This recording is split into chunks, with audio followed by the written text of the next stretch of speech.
All right, back to question 1810. Again, best way by far to say a whole lot about a reaction that's under consideration is write the correct equation for the reaction. And in order to do that, you must have before you correct principal system inventories. Because there's no way you can understand the chemistry of a system, like the reaction which occurs within, if you don't know what the system contains. That's why we write the inventories. So we know what the heck the system contains, at least initially, before any reaction is imagined to occur. Then after we put this system together, if it's a Bronsted-Lowry acid-base reaction, look at the inventory. Select from the list the strongest acid. Use the information sheet as a crutch if necessary. Select from the inventory list the strongest base. Because if any acid-base reaction occurs at all in the system, it's got to involve the strongest acid in appreciable amount or concentration with the strongest base in appreciable amount or concentration. That's nothing but horse sense applied to the system. Now, we started with question 1810 yesterday. A, the first consideration was pure hydrogen chloride mixed with nitric acid solution. So we wound up with a reaction of HCl with water to make hydronium ion and chloride ion respectively. The same reaction that occurs when in the laboratory you make aqueous hydrochloric acid solution. Let's look at B. Now notice in B, we're starting with hydrochloric acid solution. And we're going to combine that with ammonia solution. What are the principal respective system inventories? Say them. Hydronium ion, chloride ion, water. And what's the ammonia system principal inventory? Ammonia, water. That's it. So you're looking at this inventory. What's the strongest acid? Hydroxide. What? Hydroxide. What?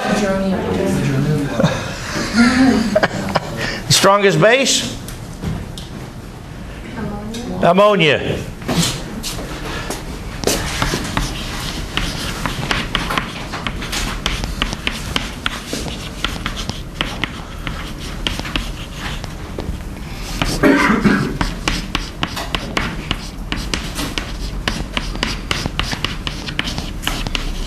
And we said that after we write the reaction equation, we'd like to know something about this from a thermodynamic standpoint. Specifically, to what extent is this reaction expected to go? Rule of the road: if the reacting acid is stronger than the product acid, a question which you can always answer by comparing the acids with respect to relative strengths using this information. Or, if the reacting base is stronger than the product base, expected extent is large. Turn the tables around. If the reacting acid is weaker than the product acid, expected extent is small. Reacting base weaker than the product base, expected extent small. All there is to it for this part of the game. All right, let's go to C. Now, notice C directs you to recognize there are two equations which you must write regarding the system for C.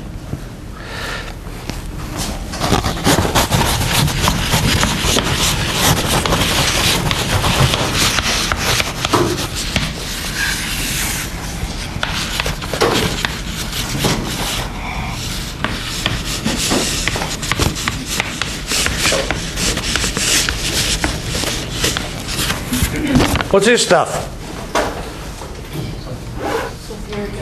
Sulfuric acid. I'm sure, until now, the only formula you've seen for sulfuric acid is this.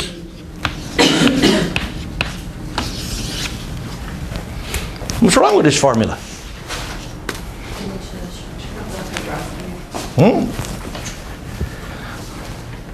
Have you ever been asked to write the Lewis structure for sulfuric acid molecule?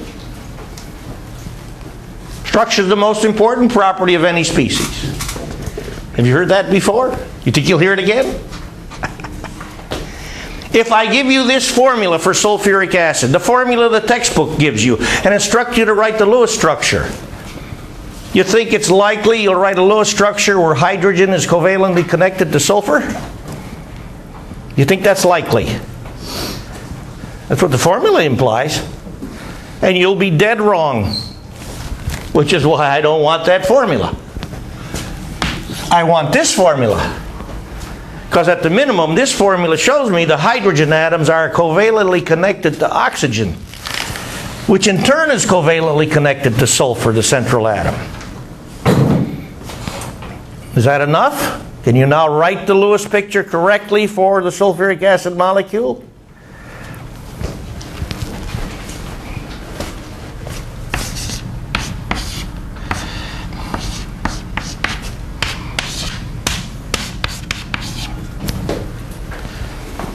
You want to start with this?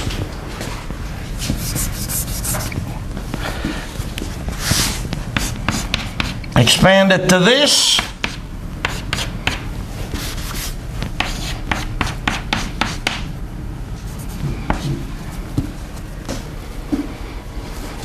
Hybridization.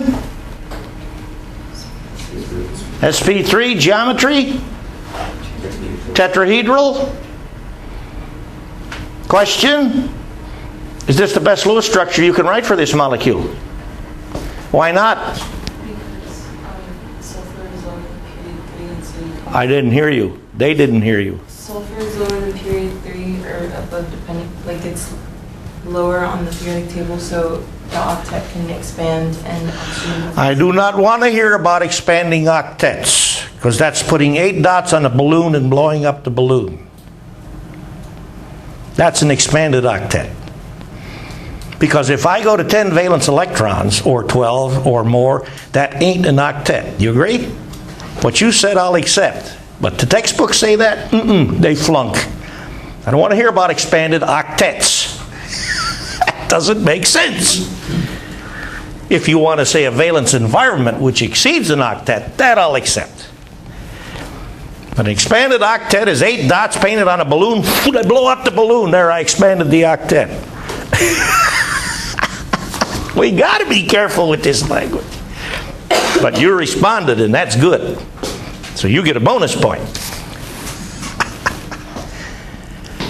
More to the point. What device do you use to constructively criticize a Lewis structure after you have drawn it? Formal charge analysis. And for this Lewis structure, you'll get -1 and -1 respectively for these singly bonded oxygens to which other peripheral atoms, to which other atoms are not connected, other than bond to the central atom. And +2 for sulfur. Can I rewrite this Lewis structure and improve it? Improve it by minimizing formal charge distribution? Can I write this?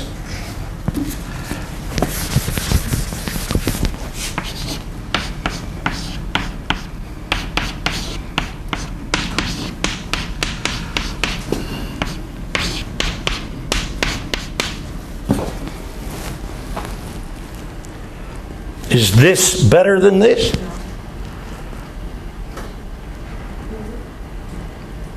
Based on what you learned in Chemistry 2045, would you accept this Lewis structure? Now I'm going to ask a dirty question. Based on what you learned in Chemistry 2045 laboratory, would you accept this Lewis structure?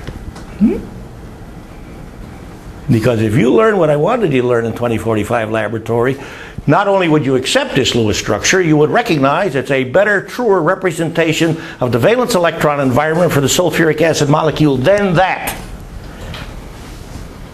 Because this has no formal charge distribution. What does this also say? If I interpret this picture in regard to bond lengths and strengths, what does it tell me?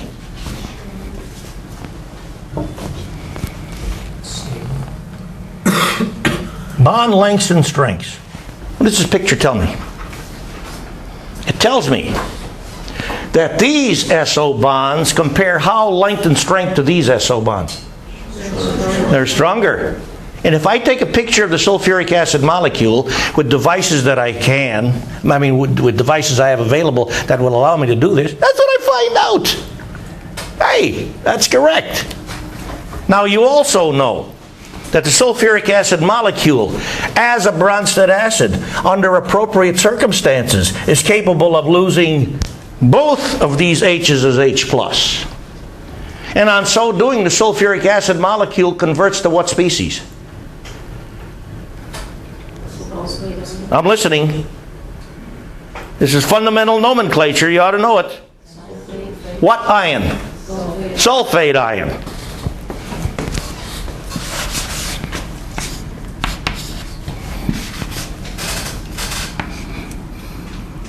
Tell me,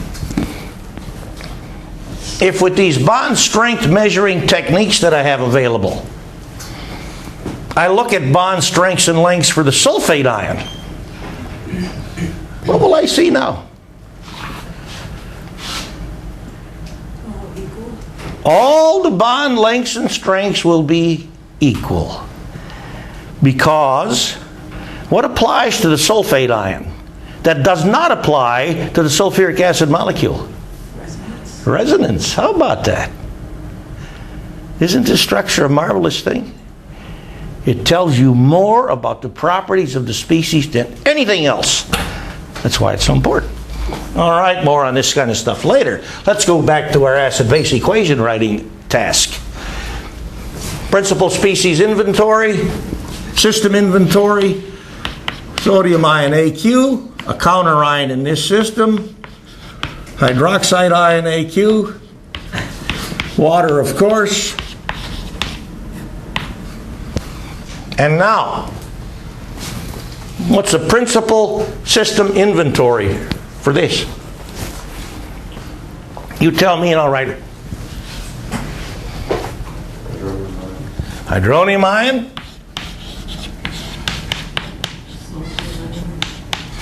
Then I'll write water. And what else? Hydrogen sulfate ion. Yeah. What's the best formula for hydrogen sulfate ion?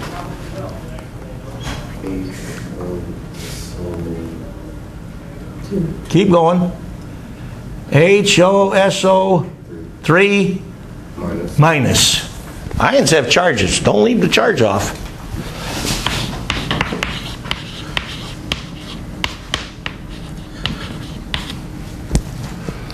Why might I well expect that the correct principal system inventory for 1 molar sulfuric acid solution is this and this as species derived from sulfuric acid rather than this and sulfate ion?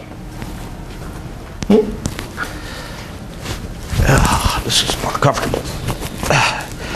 The air conditioning system is shut down. They told me an hour ago it was back to functioning. I don't think they told me the truth. Gotta watch out for these days.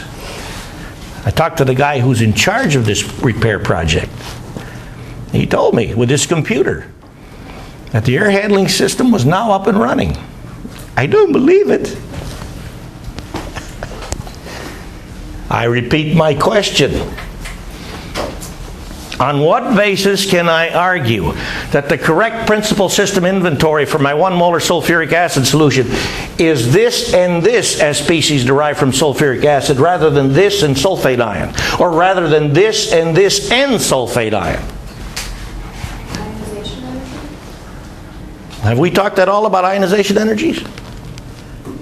No, but we have talked about ionization extents, haven't we?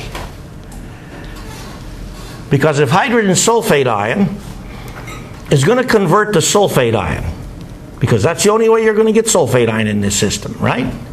The sulfuric acid molecule loses H+, it becomes hydrogen sulfate ion.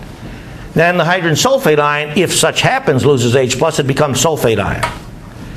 Tell me, hydrogen sulfate ion plus water, products, hydronium ion, sulfate ion. That's the reaction which describes the conversion of hydrogen sulfate ion to sulfate ion by hydrogen sulfate ion reacting with water. What's the extent of that reaction? Small. That's why I argue this. But we will find out in the not too distant future that when I get sulfuric acid solution to be fairly dilute, like 100th molar rather than 1 molar, then sulfate ion is a principal species. But we'll hold that for later. That's fun to come. Okay, equation writing. Best acid, strongest acid. I'm listening. Here's your...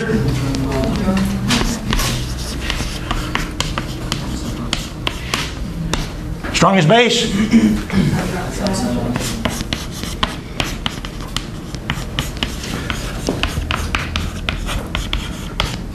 Extent? K value? K value?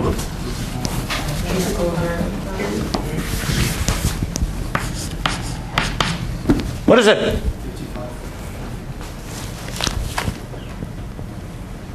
A hell of a lot bigger than 55. I want the K value. 1.0 times 10 to the negative. Negative 14? Positive.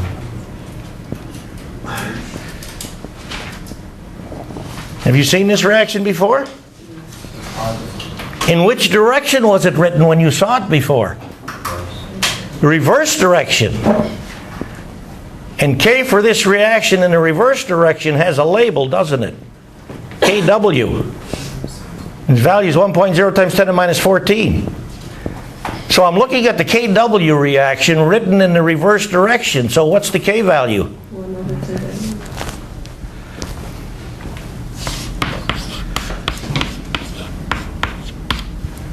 Does that sound like large extent?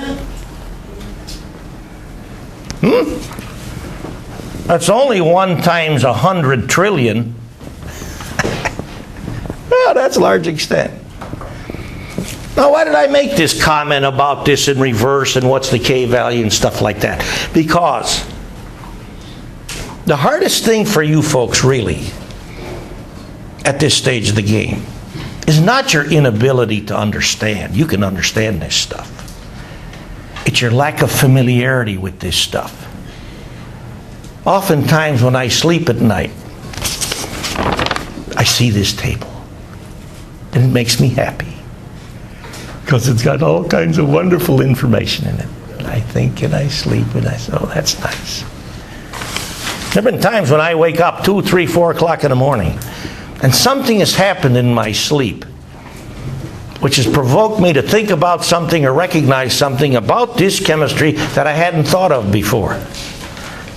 What do? I jump out of bed and I run into the front room and I put on my glasses and I turn on the lights and I scribble this down because I don't want to forget it. Now, many times when I do this, I wind up on further thought realizing that this great inspiration I had wasn't particularly important. Might even been wrong. But every now and then I hit on something like this that I'm glad I didn't forget it, and I didn't forget it because I wrote it down.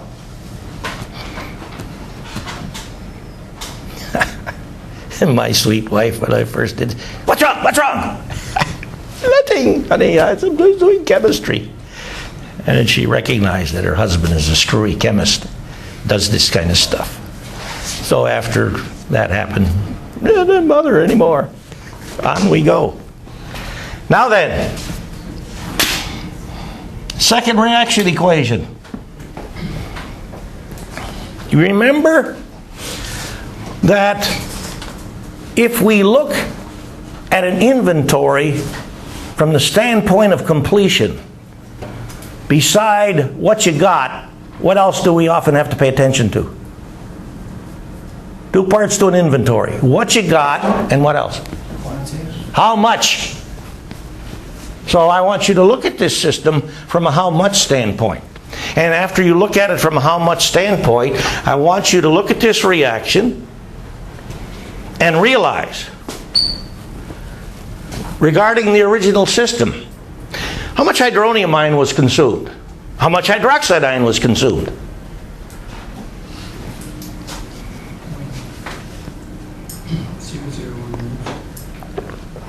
Relative to the original system. You see this volume? This volume?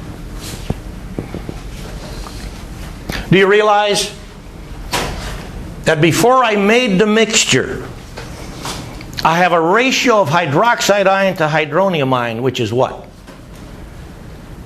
A ratio of hydroxide ion to hydronium ion. What's the ratio? 1:2. The ratio, hydroxide ion to hydronium ion. 2 to 1. So when I run this reaction, given that it goes to an extremely large extent, I've killed all the original hydronium ion. Did I kill all the original hydroxide ion? How much hydroxide ion is still there? Half of what I started with. You agree with that? So the question is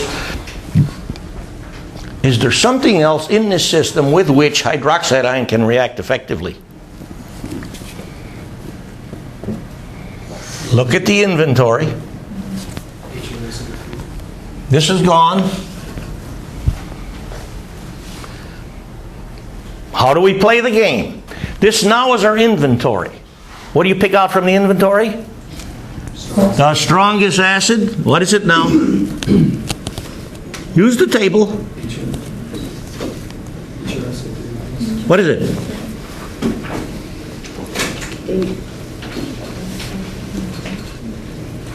HO-SO3 minus. Hydrogen sulfate ion? It's in there, isn't it?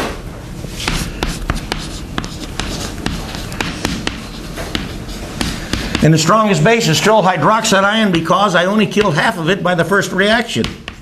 And so if these two transfer H plus with each other, with this being the reacting acid and this being the reacting base, I wind up with water and sulfate ion as products. What's the extent?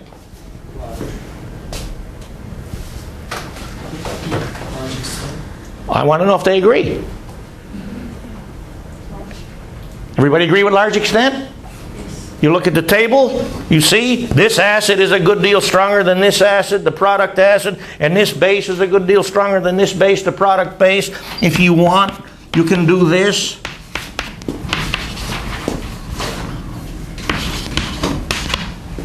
And these are the two reaction equations that you need to write for representing the chemistry which occurs when I construct this system. And how do I realize that these equations apply to this system? By paying attention to the inventory. That's the way we do it. Okay, we proceed. D.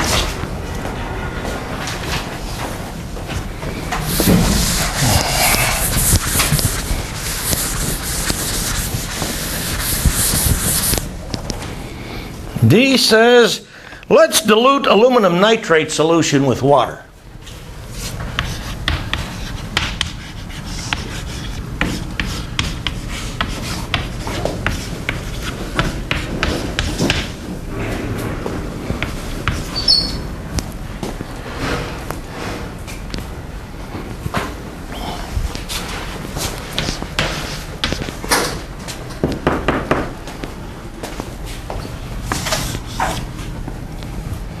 Inventory.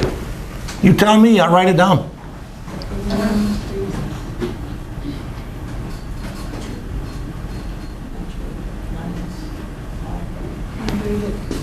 I'll take this.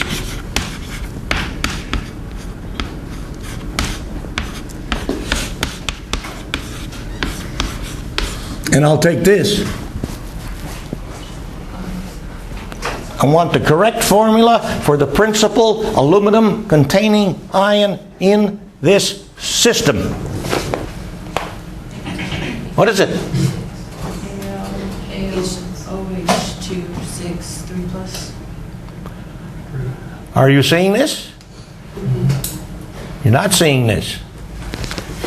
You did this in discussion class. I want you in the notes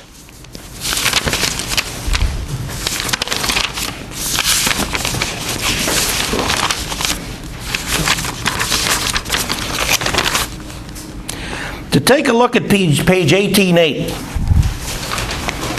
at the top.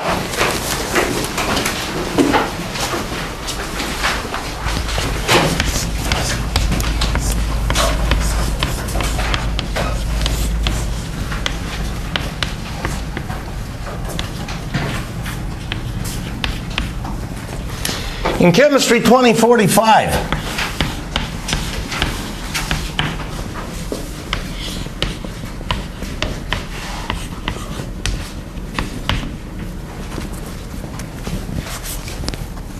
did you talk about ion sizes? For the simplest possible ions, monatomic, you talked about ion sizes. How will these ions compare size-wise?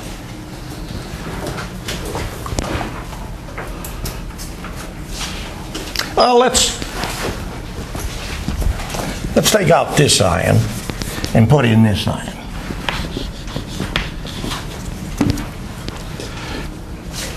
This way I can have ions derived from elements in the same family. Period number 3. How will these 3 ions compare size-wise? Is the Na the biggest and then Mg, the magnesium, then How do these 3 ions compare size-wise to this stuff?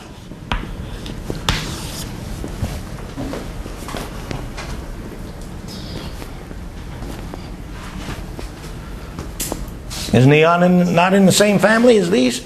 No. Well, never mind. Let me ask this question correctly. In what way is neon identical to these 3 ions? Electron configuration. These 4 species are isoelectronic. You remember that term? What's isoelectronic mean? What? Same number of electrons. Similar? Better than similar. Same. Identical. These 4 species have identical electron configurations. How does neon, size-wise, compare to these 3 ions? Just larger. I got to vote for larger. Do I have any seconding votes? We can't let one vote control the election, even though the vote's correct. Why is neon the biggest of these 4 species? Yeah. We got 4 species which have the exact same electron configurations, don't we? But for this species, we got 10 protons pulling on that configuration. 11, 12, and 13 respectively. Which tells me why this is the smallest of these 4 species and this is the largest of these 4 species. Now let's try another question.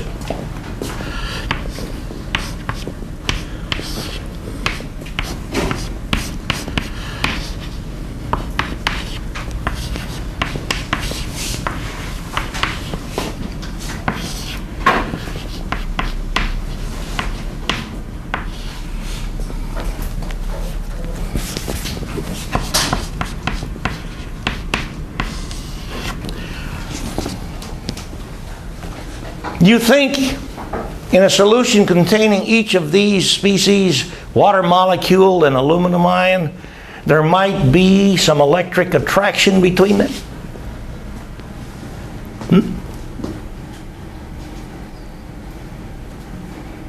Is there any natural Coulombic electric attraction between these species? yes. I hear yes. Now tell me why. I want to know why. The oxygen's negative dipole is attracted to aluminum's positive charge. Don't pluses and minuses attract, Coulomb? You bet they do, don't they? So here's this electric molecule, water. It's quite electric because it's quite polar.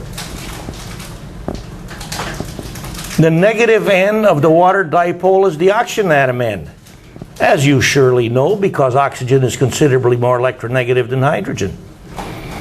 And here's this aluminum ion, which is small and has a charge of +3. So I ask,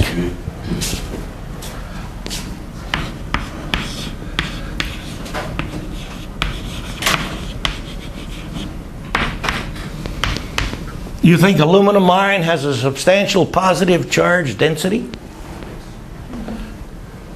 What is charge density? How do I define it? Charge to size. You agree with that? Mass density is mass to size. Charge density is charge to size. Statement. You talked about this on Friday, but it's something you haven't talked about before. It's explained on this page, page 18.8 in the notes. Any metal ion, monatomic, which has got a fairly appreciable positive charge, practically speaking +2 or more, often has a strong enough positive charge density, the result of which is when I put this ion in the midst of water molecules, which of course is what I do when I put such an ion in water solution, I form bonds, coordinate covalent bonds. The negative ends of the water dipole stick strongly to this metal ion with a high positive charge density and form, in such cases, well-defined hydrated metal ions. What is the formula for the well-defined hydrated metal ion of aluminum ion? It's in our acid-base table, isn't it? 6 water molecules per aluminum ion. We'll talk later about why 6 instead of 5 or 7. Let's leave it at 6 for now. Recognize the formula for this thing is in this table. And you see in this table other hydrated metal ions, don't you? So, you got to pay attention to water solutions which contain metal ions, because they may well contain hydrated forms of these metal ions, and these hydrated forms of these metal ions are fairly decent Bronsted acids. You'll notice in the table, Ka for this hydrated aluminum ion, Ka being a measure of acid strength, is just a little bit smaller than Ka for acetic acid. You see that in the table? But even if we didn't have the Ka values, you'd see that aluminum ion is right underneath acetic acid. So you could speculate that the acid strength of hydrated aluminum ion is similar, but a little bit less than that of hydrated of acetic acid. So here's our principal system inventory. Now, next question. In writing the formula for hydrated aluminum ion, why did I reverse the formula for water? I wrote it OH2, not H2O. Why did I do this? The oxygen is bonding to the... You see this bond interaction? It's the oxygen end of the water molecule that sticks to the aluminum ion. More formulas, if we can write them, that keep with structure. Okay, here we go. Now then, another inventory consideration. What did you learn about a very important thermodynamic property of a water solution of a weak acid or a weak base, as opposed to a water solution of a strong acid or strong base? Let me write it this way.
Can you read it?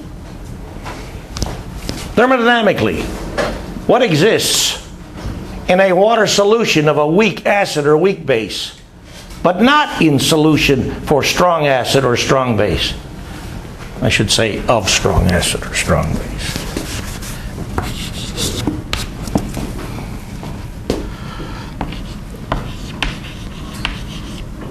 Let's make this even more specific.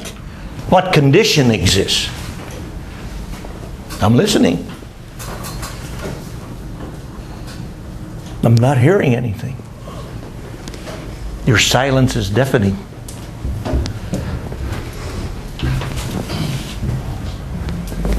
Remember, strong acid, example HCl, make a water solution. HCl plus water, hydronium ion, chloride ion, extent? 100%. Acetic acid, weak acid. Acetic acid plus water makes hydronium ion and acetate ion. Extent? Very small. A good deal less than 100%. Fair enough? Therefore, what exists in the acetic acid solution involving solute acetic acid that does not exist in the hydrochloric acid solution involving solute HCl? It's called, what's it called? What is this condition? It's the topic of chapter 17. Equilibrium! You betcha.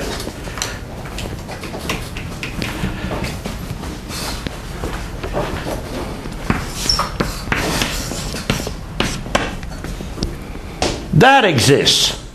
It has to exist. Because when you made the water solution of the weak acid or weak base, all the solute didn't react. Fair enough?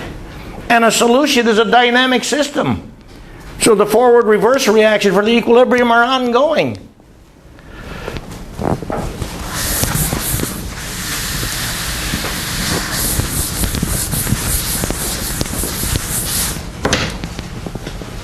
Back to this. We got the inventory. What's as strong as acid?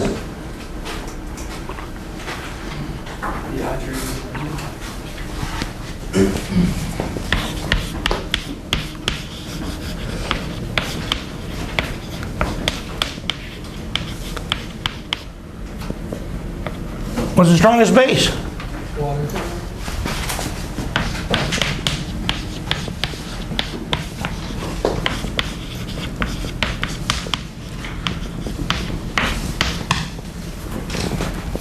Can you write the formula for the conjugate base of this thing?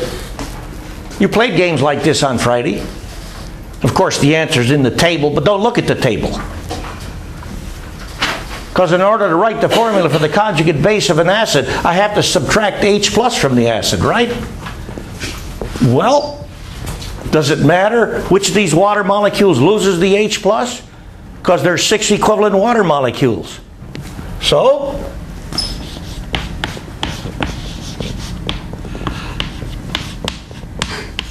when I take H plus from water, what do I make? Make hydroxide ion, don't I? So, here's the formula for the conjugate base of hydrated aluminum ion. That's what you get when hydrated aluminum ion loses a single H plus. Because when I strip H plus from a water molecule, I make a hydroxide ion. So what this thing is an aluminum ion, a little spherical species, connected by covalent bonds to 5 water molecules and a hydroxide ion. That's what this is. We're letting this formula talk to us. We're letting this formula tell us what the heck it is. Extent? Small or large? Small. Because this acid, the product acid, is a good deal stronger than this acid, the reacting acid. So all we really did when we added water to the aluminum nitrate solution was something I hope you recall we already discussed. We started with a system in which this equilibrium existed. This system.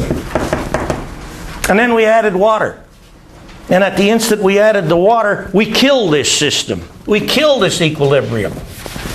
But we added a species to kill it, which is part and parcel of this equilibrium.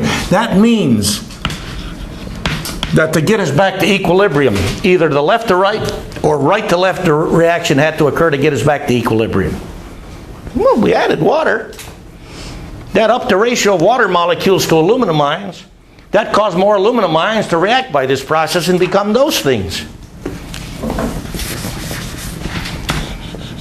So that's the reaction. Tell me. Imagine, here's our aluminum nitrate solution. Beaker.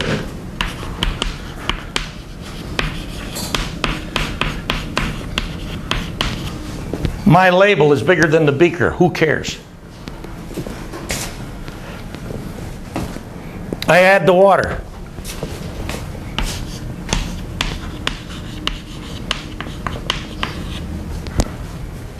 By adding water, resulting in that reaction, do I now have more hydronium ions in the system than I had before? Yes. Did this reaction in fact make hydronium ions? Even though it's small extent, did the reaction make hydronium ions? Yes. So now I got more hydronium ions in the system than I had before. Did the hydronium ion concentration go up? Yes.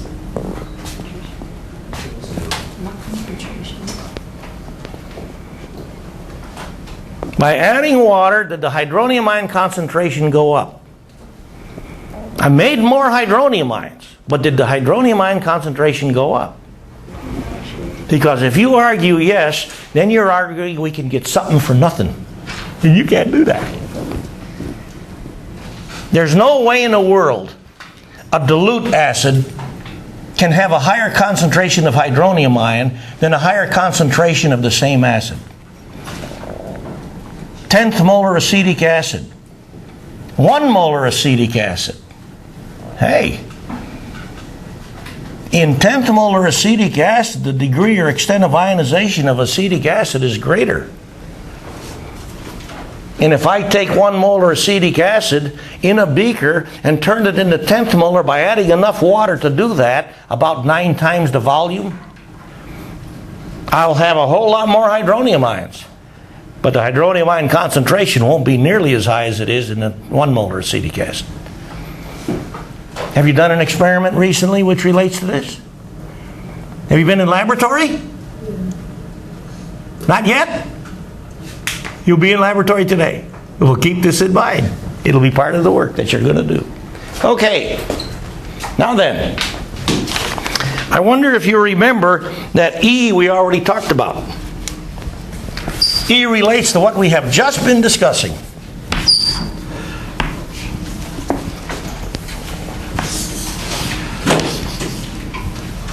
In our beaker this time,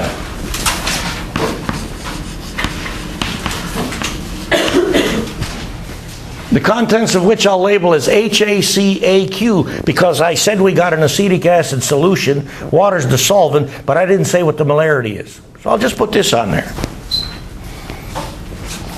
What exists in this beaker? What exists in this system? Equilibrium involving acetic acid and solvent and solution species.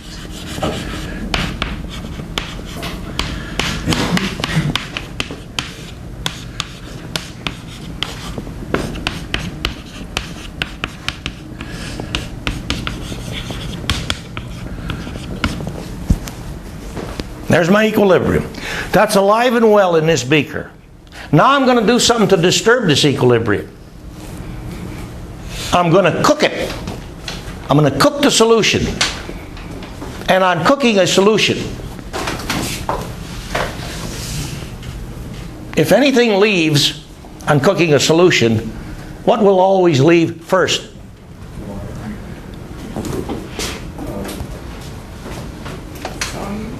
On cooking a solution, what solution component will always leave first? solvent.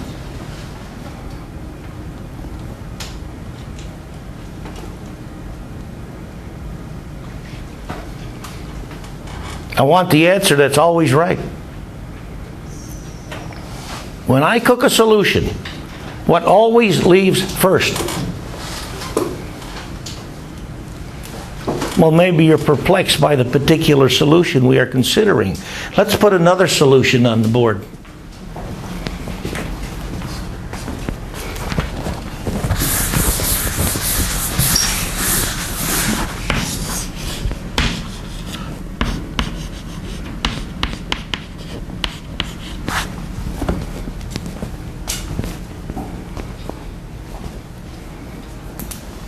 If I cook this solution, what's going to leave first?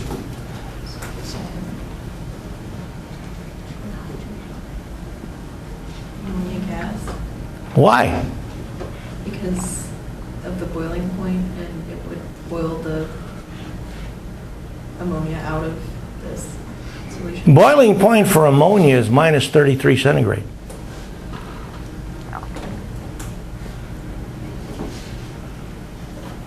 When I cook a solution, if anything leaves, what's always going to leave first? Hydrogen gas. I'm going to write a word on the board.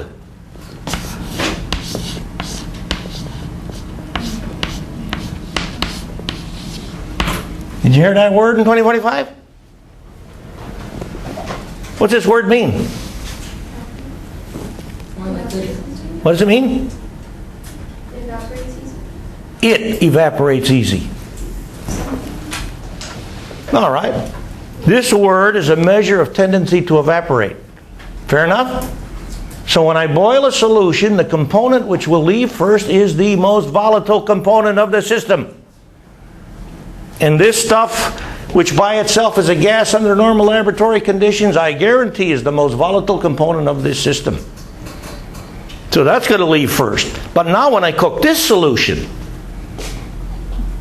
it is true that the water will leave first because water for this solution is the most volatile component. Okay?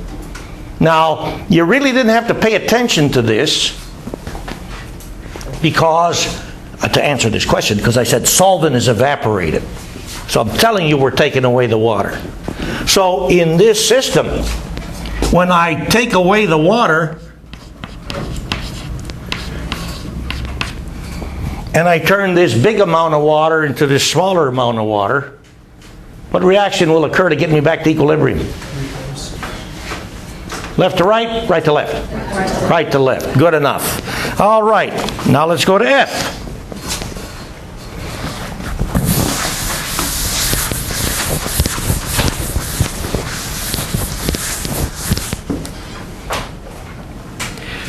Potassium hydroxide, sodium bicarb.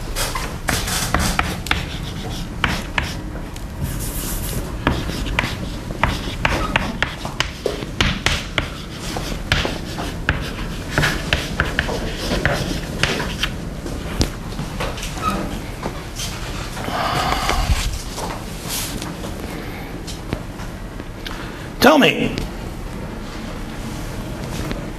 how do these systems inventory and why? Beside water.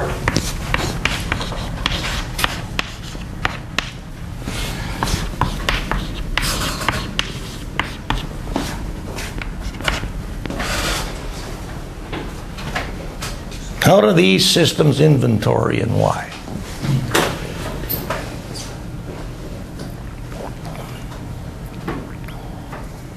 Potassium ion and the counter hydroxide ion. Potassium ion, hydroxide ion? I agree. Why is that correct? Strong base.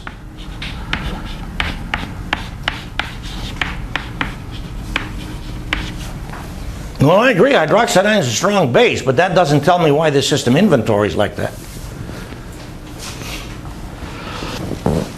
Categorically, what kind of compound is potassium hydroxide? Ionic. It's a salt. All ionic compounds are salts. I suggest strongly you don't flavor your hamburger with this salt. Unless you like dissolving your tongue while you eat your hamburger. Might not be too pleasant. And what do all ionic compounds do when they're dissolved in water? They dissociate. Is this a salt? This ionic compound? Sodium bicarb. You got any of this stuff at home? You have any sodium bicarb at home? I don't know how big the box is. Orange box. Circle on it. Hammer. Brrr. Arm & Hammer? You don't have any Arm & Hammer at home? Sodium bicarb?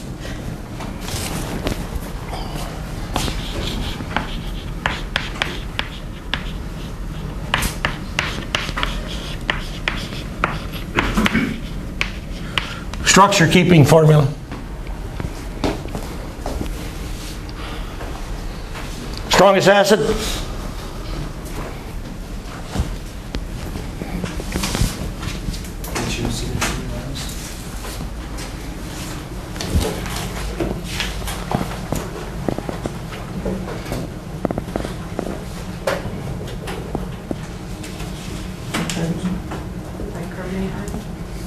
Hydrogen carbonate ion.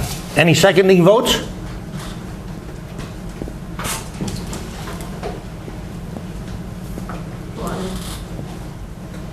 Are you looking at the acid-base table?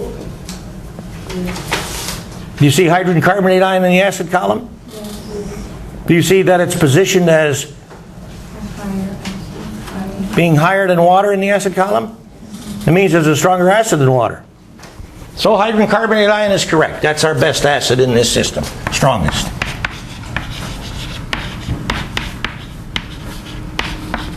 Base?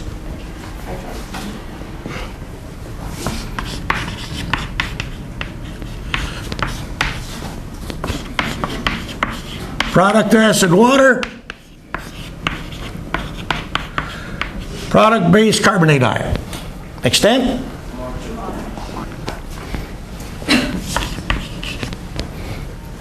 Now we turn the page. Wait, so what is this talking about? Pardon?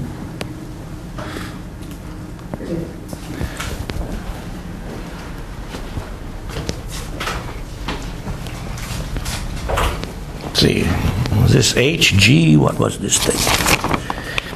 No, this was part F. Now, let's go to part G.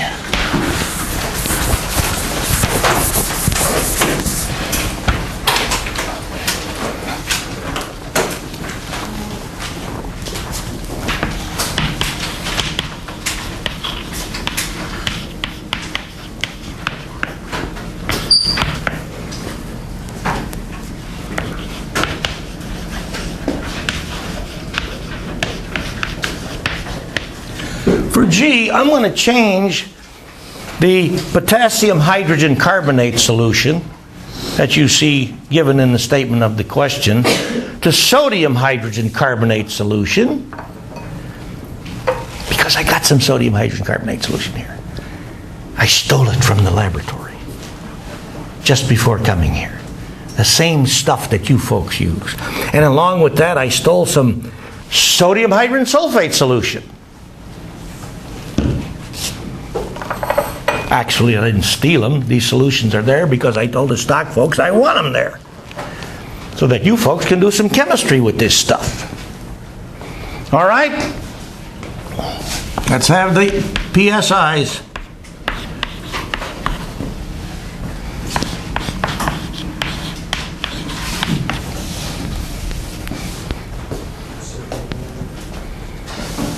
This ionic compound? Do you have any familiarity with hydrogen sulfate ion and its use in the home for cleansing purposes? I'm just curious. Now, what is usually sold rather than sodium hydrogen sulfate is potassium hydrogen sulfate.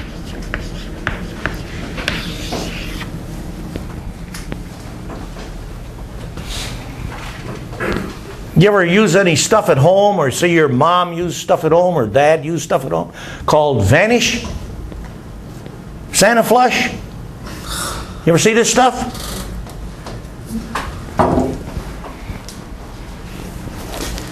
That's what it is. Nothing but crystals of potassium hydrogen sulfate. You can buy this stuff at Publix. Now, last I checked, I would recommend that you buy the Santa Flush product because it's cheaper. And it's the same stuff. So I guess the Vanish people spend more money on advertising. And they will politely transfer that cost to you, the customer. That's the American way, right?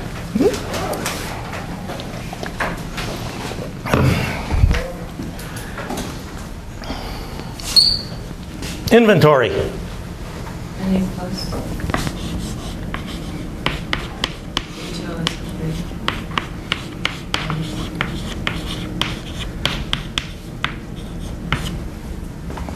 free. This one we already did. There it is.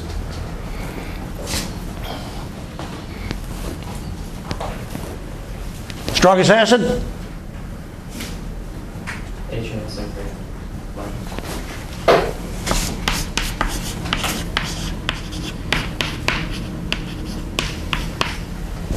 Strongest base? HOCO2 minus. Look at the table.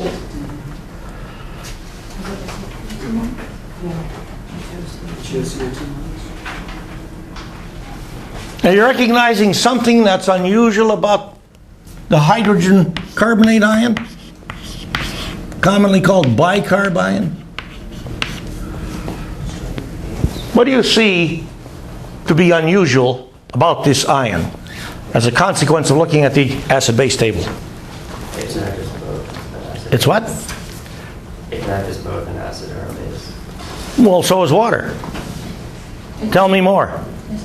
Stronger than water. It's a stronger acid than water and a stronger base than water. How about that? This hydrogen carbonate ion is an interesting critter, isn't it? The acid-base table tells you this. Not only is it a stronger acid than water, it's a stronger base than water. How about that? But in this system, since hydrogen sulfate ion is the strongest acid, this will be the reacting acid, and now, rather than being a reacting acid, as hydrogen carbonate ion was here hydrogen carbonate ion is a reacting base. Now tell me, when this loses H+, of course I get sulfate ion. And the H+ transfer involved protonating this. The question is, what do I get when I protonate this? Water and carbon dioxide. Are you seeing the information in the table CO2. that relates to this?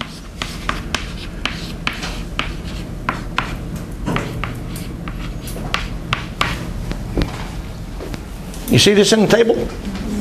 Why the quotes? It exists as hydrated carbon dioxide. Because it's not really carbonic acid. It's hydrated CO2.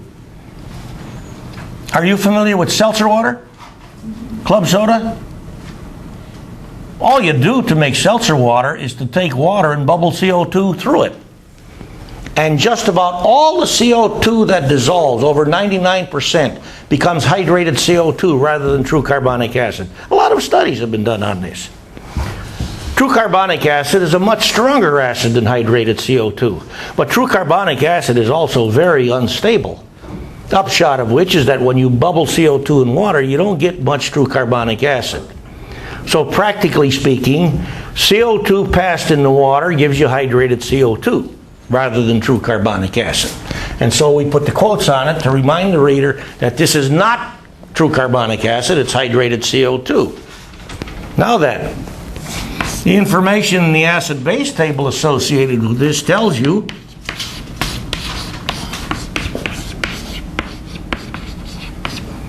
it isn't very stable and decomposes readily into water and CO2. And CO2 under normal laboratory conditions is a gas. What's the extent of this reaction? Are we happy that this is assessed as a large extent reaction?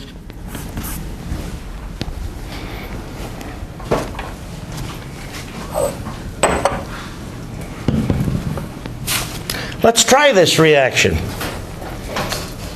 Sodium hydrogen carbonate solution.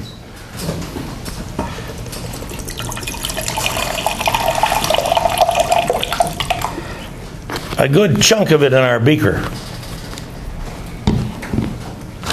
Sodium hydrogen sulfate solution. If the chemistry we have considered on the board is correct, what do you expect to observe when I dump a good slug of the sodium hydrogen sulfate solution into the sodium hydrogen carbonate solution? You ever seen Alka-Seltzer reaction? You believe this ought to look like the Alka-Seltzer reaction? Oh my, look at the Alka-Seltzer. Oh, well, it pretty much went away already. Okay, how about that? Why does the CO2 bubble quite readily out of this system? Why is ammonia a whole lot more soluble in water than CO2? CO2 is nonpolar. Non-polar. But ammonia not only is highly polar, it's hydrogen bonding. You betcha. Wonderful. Now then, H. Oop.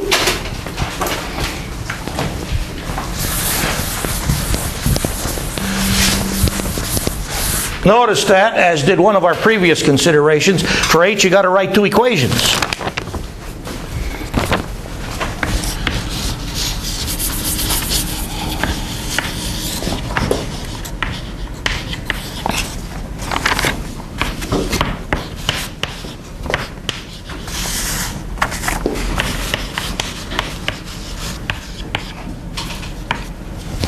You remember yesterday when I told you about MT?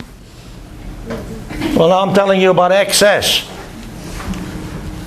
We're adding excess of the ammonium chloride solution to the sodium sulfide solution. And we are reminded that for this we should write two equations.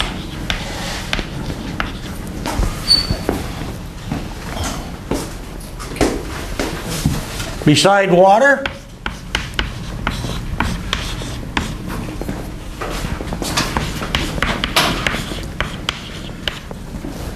let's have the inventories.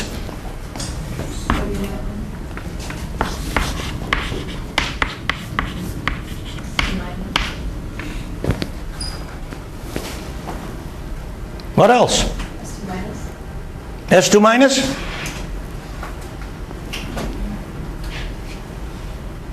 Was that salt? HO minus.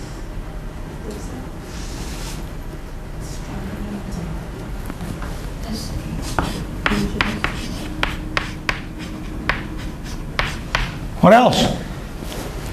HS minus.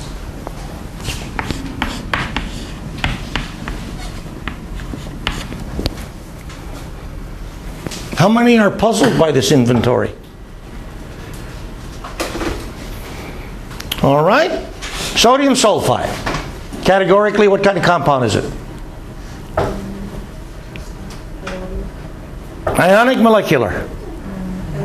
Ionic molecular.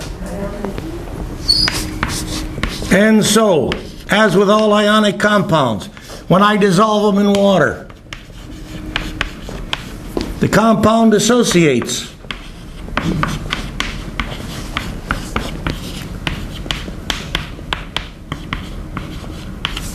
But the ISS for dissociation.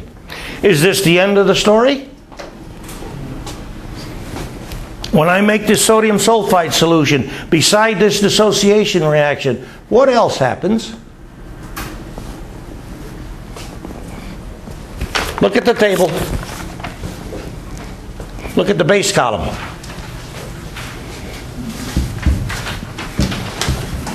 Do you all see sulfide ion in the base column? From a strength standpoint, what can you say about sulfide ion? How strong is it? Stronger than hydroxide ion. And any base which is stronger than hydroxide ion on being added to water will do what? It'll level. What's that mean? Any base added to water which is stronger than hydroxide ion will react with water to what extent? 100% to make hydroxide ion and conjugate acid of the reacting base. That's how I get this inventory. That's why I put the quotes on sulfide ion, because even though this dissociation puts sulfide ions in the system, the sulfide ions don't sit there peacefully. They're too strong a base. They're too reactive. They get together with water molecules to make HS minus and hydroxide ion to this extent. So be careful. Because even though you added sulfide ions to solution when you made this stuff dissolve, you don't wind up with a solution that's got sulfide ions in it. Because they all go away by this process. Ammonium chloride inventory? Is this a salt? You betcha.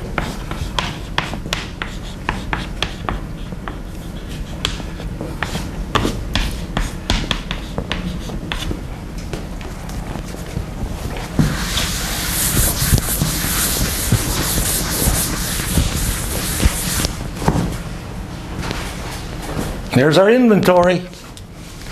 Pick me out the best acid. Strongest acid.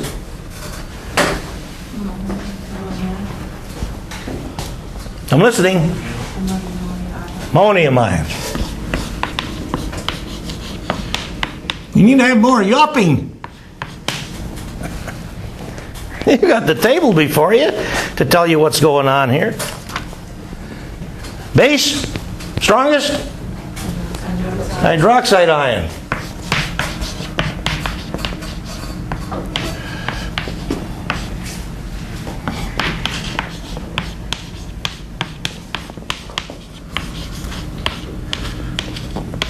Extend.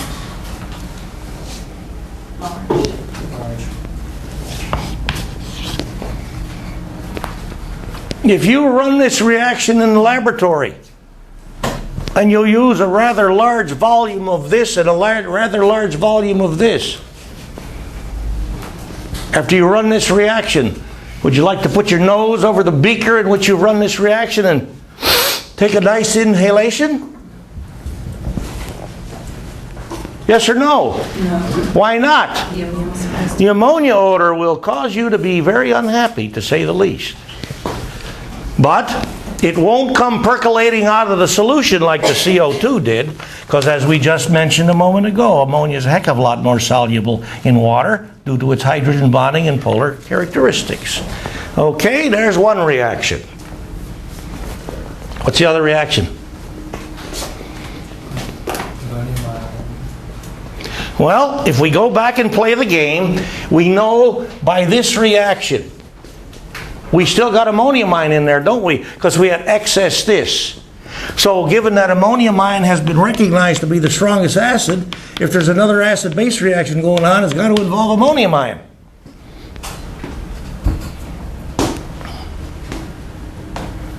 Now, after running this first reaction, what stuff got removed from our inventory?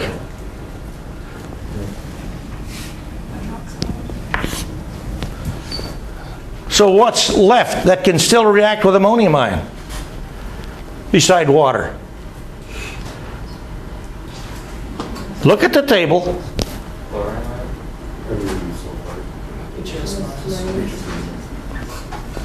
Would you buy this?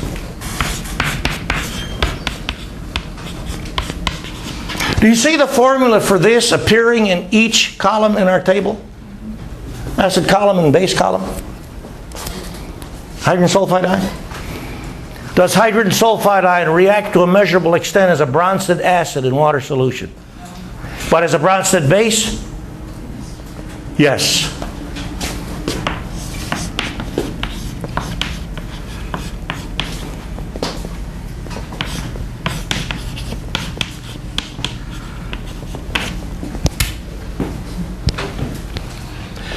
Would you, if you ran this reaction all by itself, by mixing ammonium chloride solution, say with sodium hydrogen sulfide,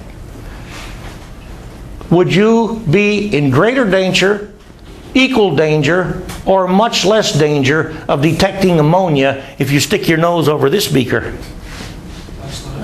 Why less?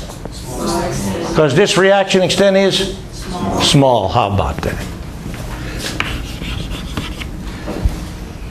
One last question.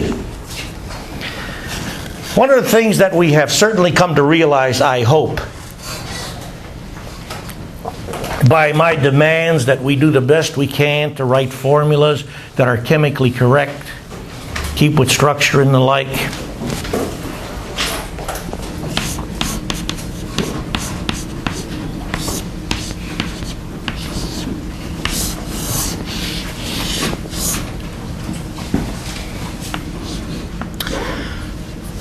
Based on what we have talked about regarding this issue in conjunction with acid-base chemistry, let's imagine I go into somebody's laboratory and I see a bottle. Bottle contains a crystalline substance. That's the label on the bottle. The name for this label is ammonium sulfide. Nothing fancy about this so far. Here's the question. Is what's in this bottle ammonium sulfide? You're in the lab. You see a big bottle. Comes from a chemical manufacturer. That's the label on the bottle. And underneath the label they've printed ammonium sulfide.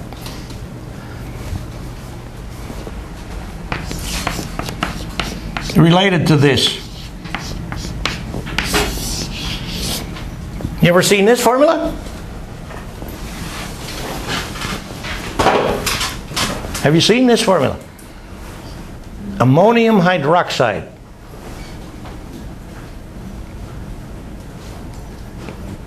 Some of you have seen this formula. Nobody wants to tell me if you've seen this formula. It's classified information. You'll only allow me to get this information from the Chemical Intelligence Agency, right? Our special CIA.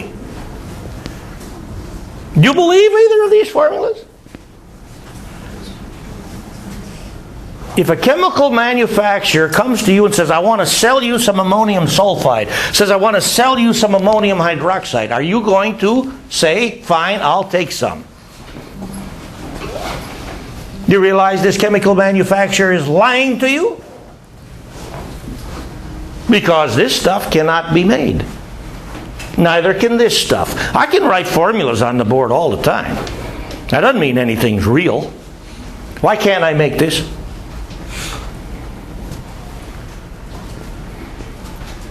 Do you realize to make this, I would have to bring together ammonium ions and sulfide ions?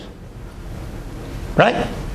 To make this, I would bring together ammonium ions and sulfide ions. Well, we wrote over here a reaction equation showing what happens if I bring together sulfide ions and water. They kill each other. 100% extent. Tell me.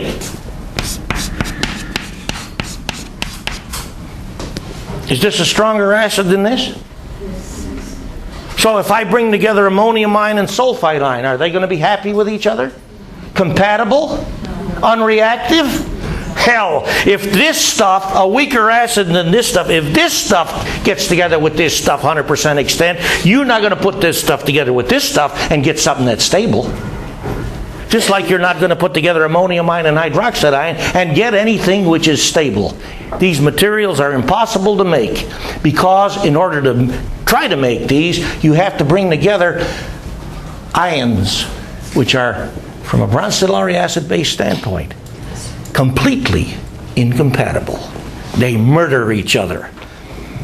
Pick it up from this point tomorrow.